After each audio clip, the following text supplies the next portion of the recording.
پہلے تو میں نے مسلمانوں کے اخلاق سنے تھے، اب تو میں نے دیکھ بھی لیے. پر یہ بتا جب 12,000 آیا تھا جان کیوں نہیں چھڑائی؟ تو حضرت چارہ کاٹتے کاٹتے رو پڑے. فرمانے لگے تو نہیں نہ جانتا یہ بیٹیاں سانجھی ہوتی ہیں، پتہ نہیں نا. میرے رسول پاک نے تو حاتم تائی کی بیٹی کے سر پہ کپڑا رکھ کے کہا تھا بیٹیاں برابر ہوتی ہیں. تو یہ نہیں پتا جب اس کی 6 بیٹیوں کی شادی ہوئی ہے میرے اندر روحانیت کتنی بڑی ہے. فرمایا پھر 12,000 آیا ہے تو 2-4 بچیاں پھر گئی ہیں. تجھے نہیں پتا میں اندر سے راضی کتنا ہوں، میں تیری نوکری کرتا رہوں گا، پتہ نہیں اللہ کتنی بیٹیوں کو بیاہ دے گا. اتنا رویا وہ عیسائی کے پیروں میں بیٹھ گیا، کہنے لگا بابا میں نے تیری مخالفت کی ہے پر تیرے قریب آ کے پتہ چلا ہے کہ تو بہت اونچے اخلاق کا مالک ہے، اور اگر تیرا یہ مقام ہے تو تجھے اخلاق سکھانے والے محمد عربی کی شان کتنی ہوگی. ظالم کی بولیے جاتے نہیں لوگ جھوٹے گواہ بن کے. وکیل صاحب کو نہیں پتا ہوتا کہ یہ بندہ مجرم ہے جو میرے پاس آیا. کیا مجرموں کے وکیل نہیں ہوتے؟ بولے تو اس کو پتہ نہیں ہوتا وکیل صاحب کو کہ یہ صاحب مجرم ہے میرے پاس مقدمہ لے کے آئے. اور اگر بے ادبی نہ ہو جائے تو میرا خیال ہے قاضی عدالت کو بھی پتا ہوتا ہے کہ مجرم کون ہے اور مظلوم. میرے نبی پاک صلی اللہ علیہ وسلم نے اس قدر زیادہ سختی فرمائی اس مسئلے میں. فرمایا جس کو پتا تھا کہ فلاں آدمی ظالم ہے، ظلم کر رہا، پھر وہ ظالم کا گواہ بنا یا اس نے ظالم کی مدد کی، کتنی کی؟ شارحین لکھتے ہیں چاہے اس نے ایک جملہ بول کے کی، چاہے ایک، سارے بولیے، چاہے ایک غریب کو اس نے ظلم کیا تو کہتے ہیں علاج یہ سی، چاہے ایک جملہ بول کے کی. شارحین اس حدیث کی شرح میں لکھتے ہیں ایک جملہ بول کے چاہے مدد کی. جس بندے نے کسی ظالم کی مدد کی کسی مقدمے میں یا کسی صورت میں اور اسے پتا تھا یہ ظالم ہے، میرے نبی پاک صلی اللہ تعالی علیہ وسلم فرماتے ہیں اگر اس نے مدد کی، ابھی ظالم کی بات نہیں ہو رہی، ظالم کے مددگار کی بات ہو رہی، اگر کسی نے ظالم کی مدد کی تو حضور فرماتے ہیں خدا بھی اس سے بری و ذمہ ہے، رسول بھی اس سے بری و ذمہ ہے. سنبھال کے رکھے اپنی نمازیں، قربانیاں، حج، زکوٰۃ سنبھال کے رکھے. اگر ظالموں کا مددگار ہے، الیکشن آ لینے دے، آپ کو نظر آ جائے گا کون کون ظالموں کا مددگار ہے، نظر آ جائے گا. اپنی جیب سے لوگ پیسے دے کے ظالموں کی مدد کریں گے، ان کے فلیکس چھپوائیں گے، بورڈ لگوائیں گے، جیبوں سے پیسے دے کے. ہم نے خود آگ لگائی ہے چمن میں اپنے، بے سبب گردشی ایام کو الزام نہ دو. ہم نے خود نور کا ظلمت سے کیا ہے سودا، کر کے توہین سحر شام کو الزام نہ دو. ظالموں کے مددگار میدان میں آ گئے. یہ چھوٹا لفظ نہیں، میرے حبیب پاک صلی اللہ علیہ وسلم نے فرمایا جو ظالم کا مددگار ہے سن لے جو سجن کے ساتھ کچہری جاتا ہے، وہ یاد رکھے جو دوست کا گواہ بنتا ہے، وہ یاد رکھے جو کہتا ہے میں مانگی گیا تھا، مجھے بلایا گیا تھا قبضہ چھڑانے کے لیے کسی غریب بیوہ کی جائیداد پہ، وہ سن لے تو مدد کر کے نہیں آیا، تو خدا کے ذمے سے نکل گیا ہے. رسول پاک نے فرمایا تیرا میرا تعلق ختم ہو گیا، تو ظالم کا مددگار ہو گیا. پھر تو کہتا میں بے چین ہوں، میں بے قرار ہوں، میں آزمائش کا شکار ہوں. پلٹ کے دیکھ تو صحیح تیرا گناہ کتنا بڑا ہے. میرے نبی پاک صلی اللہ علیہ وسلم کا ایک اور فرمان سن لیں، ابن ماجہ ابو داؤد میں موجود ہے. اس حدیث کو آپ نے یاد کر لینا ہے. کر لیں گے انشاءاللہ؟ سارے کہیے انشاءاللہ کر لیں گے یاد. حضور صلی اللہ علیہ وسلم نے فرمایا اگر تو ظالم کی مدد کرے گا نا، یہ لفظ دل کی تختی پہ لکھ لینا، یہ مکافات عمل ہے، مکافات عمل دنیا، ادھر کرو گے تو ادھر بھرو گے.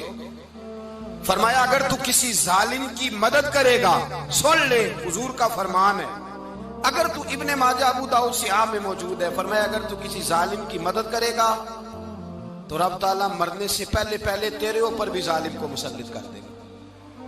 تیرے اوپر بھی ایک دفعہ ظلم ضرور ہوگا اگر تو ظالم کی، وہ کسی صورت میں بھی ہو سکتا ہے، کسی صورت میں بھی تیرا بیٹا ہی اٹھ کے ظلم کر دے گا، تو الجھ جائے گا، کسی نہ کسی جگہ تیرے لیے تباہی کا سامان ہوگا، تیرے اوپر ظلم ہوگا، اس لیے کہ تو ظالموں کا مددگار ہے. چاہیے یہ تھا کہ تو مظلوم کی مدد کرتا، انسانی ایمانی یقین کا فریضہ سر انجام دیتا، تو ظالموں کا مددگار ہو گیا. ٹٹول کے دیکھ لیں، رزلٹ نکال کے دیکھ لیں، ہمارے زمانے میں ظالموں کے مددگار زیادہ ہیں. اتنی لمبی زبانیں نکال کے ظالموں کی مدد کرتے ہیں. بڑے بڑے کالم نویس اللہ نے انہیں قدرت دی لکھنے کی، تو اپنا قلم ظالموں کی مدد میں خرچ کرتے ہیں۔ وہ لوگ جن کو اللہ تبارک و تعالیٰ نے قدرت دی، ہمت دی، طاقت دی، کچھ لوگ ان کے حلقہ احباب میں، وہ اپنے لوگوں کو استعمال کر کے ظالموں کی مدد کرتے ہیں، ظالموں کی مدد کرتے ہیں۔ میرے نبی کریم سید عالم نور مجسم صلی اللہ علیہ وسلم نے فرمایا، اگر تو نے ظالم کی مدد کی تو جب تک تو توبہ نہیں کرے گا رب تجھ سے ناراض ہی رہے گا۔ اللہ تجھ سے، او بھائی جس سے رب بھی ناراض ہو گیا، نہ کھانا نہ پینا نہ سونا نہ جاگنا نہ نیند، پھر تیری ہر چیز تیرے لیے آزمائش ہو جائے گی، پھر تیرا سایہ بھی تیرے لیے خوف کا سامان بنے گا، پھر زندگی جیتی جاگتی لاش بن جائے گی، تو اپنے کندھوں پر اپنی میت اٹھائے پھرے گا جب تو ظالم کا مددگار ہوگا۔ اور نبی پاک صلی اللہ علیہ وسلم نے فرمایا، ظالموں کا مددگار بھی ظالم ہوتا ہے، ظالموں کا مددگار بھی، سارے بولے ظالموں کا مددگار بھی نہیں، کو نہیں، آپ سارے نہیں بولے، ایک دفعہ بولے ظالموں کا مددگار بھی، پکی بات ہے، ظالموں کا مددگار بھی۔ اللہ اکبر، جس کا یارانہ ہو، جس کا دوستانہ ہو، جو کہے میں نے نا اس کو اوکھے ویلے کے لیے ظالم کو یاد رکھا ہوا ہے۔ کبھی مشکل میں رکھے نہیں ہوئے لوگوں نے ظالم دوست، کہتے میں نے رکھے ہوئے ہیں، بلکہ ہمارے دیہات میں تو کہتے ہیں میں نے بازو بنائے ہوئے ہیں۔ کس کو بازو بنا لیا؟ ظالم بھی کبھی بازو ہوتا ہے، جو ظلم کی تلوار لیے میدان میں کھڑا ہے۔ قارون، حامان، فرعون، نمرود کا حال نہیں لوگوں نے دیکھا؟ اپنے زمانے میں آپ نے کتنے لوگ نہیں دیکھے جن کے سائے سے، آواز سے لوگ کانپتے تھے؟ پھر پولیس کی گاڑیوں میں وہ اس طرح مردہ پڑے کہ دنیا نے تماشا دیکھا ان کا۔ یہ رنگ ہم نے دیکھے نہیں اپنے آنکھوں سے۔ فرمایا ظالم کا مددگار بھی، جو کار میں بٹھا کے لے کے گیا وہ بھی ظالم، جس نے چائے پلائی وہ بھی، جس شخص نے کھانا کھلایا وہ بھی، جو کچہری تک ساتھ گیا وہ بھی، جس نے فلیکس کے نیچے، بڑے شرابی کے نیچے چھوٹی اپنی فوٹو لگائی وہ بھی، جو ووٹ کی پرچی ڈالنے گیا وہ بھی۔ کہہ دینا باہر نکل کے کہ حضرت صاحب نے سیاسی تقریر کی ہے، کہہ دینا، پر بات تو سچی ہے نا۔ خوگرے حمد سے تھوڑا سا گلا بھی سن لے، خوگرے حمد سے تھوڑا سا بھی گلا۔ امام مالک کے پاس ایک بندہ آیا، اس نے کہا حضور میں درزی ہوں، ایک ظالم بادشاہ مجھ سے کپڑے سلواتا ہے، میں تو ظالموں کا مددگار نہیں نا۔ ایک ظالم بادشاہ مجھ سے، حضور میں تو مددگار نہیں نا ظالموں کا، جو فرمایا ظالموں کا مددگار بھی ظالم ہوتا ہے، تو کپڑے لے کے آتا ہے میں سی کے دے دیتا ہوں، ذمہ داری نہیں۔ یہ ایک آدمی دکاندار ہے، اس سے کوئی بندہ چیز خریدنے آئے گا تو تھوڑی کہے گا میں نے نہیں دینی، تو دے گا۔ کوئی بندہ اگر کسی شخص سے کوئی کام کہتا ہے جو اس کی فیلڈ ہے، اس کا شعبہ ہے، اس کا معاش کا وہ سلسلہ ہے، کہتے ہیں یا رسول اللہ صلی اللہ علیہ وسلم ظالموں کا مددگار بھی ظالم، حضور نے فرما دیا۔ تو امام مالک سے بندے نے مسئلہ پوچھا، دل کی تختی پہ لکھنے والی باتیں ہیں، کہا حضور میں درزی ہوں، ظالم کپڑے سلواتے ہیں، میں تو مددگار نہیں نا۔ امام صاحب کہنے لگے نہیں، مددگار تو وہ ہوگا جو تجھے سوئی دھاگا فراہم کرے گا، تو پورے کپڑے سی کے دیتا ہے، تو خود بہت بڑا ظالم ہے، تو پورے سوٹ سی کے دیتا ہے، تو بہت بڑا ظالم خود ہے۔ مددگار تو وہ ہوگا جو تجھے دھاگا دے گا، جو تجھے بٹن دے گا، جو تجھے نلکی دے گا، جو ظالم سے اتنی نفرت ظلم کر کے بندہ ہے۔ یہاں تو ہمارے زمانے میں ہیرو بن جاتے ہیں لوگ، ظالم ہیرو ہے، لوگ اس سے ڈرتے پھرتے ہیں، گھومتے پھرتے ہیں، اور بہت سارے کم مزاج لوگ اس کے پیچھے ہاتھ باندھ کے پھرتے ہیں۔ ظالموں کی مدد کرنا، ظالموں کے ساتھ رہنا، یہ ظلم ہے، ظلم، یہ زیادتی ہے۔ میرے نبی پاک صلی اللہ تعالی علیہ وآلہ وسلم نے ارشاد فرمایا، یاد رکھو رب فرماتا ہے میں مظلوم کی مدد ضرور کروں گا، چاہے جلدی کروں چاہے دیر سے کروں، میں مظلوم کی مدد۔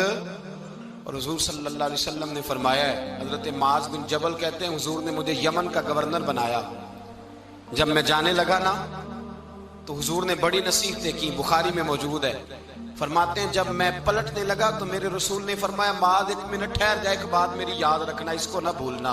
کہا حضور کیا؟ فرمایا دیکھنا کسی پہ ظلم نہ کر بیٹھنا، کہیں تجھ سے زیادتی نہ ہو جائے۔ محبوبہ پھر حضور نے فرمایا سن میرے معاذ، میں تجھے گورنر بنا رہا ہوں، زیادتی نہ کر بیٹھنا۔ یا رسول اللہ صلی اللہ علیہ وسلم کیا ہوتا ہے؟ تو میرے کریم نے فرمایا جب مظلوم دعا کے لیے ہاتھ اٹھاتا ہے تو عرش کا مالک کہتا ہے فرشتوں پیچھے ہٹ جاؤ، عرش کا مالک کہتا ہے فرشتوں پیچھے ہٹ جاؤ۔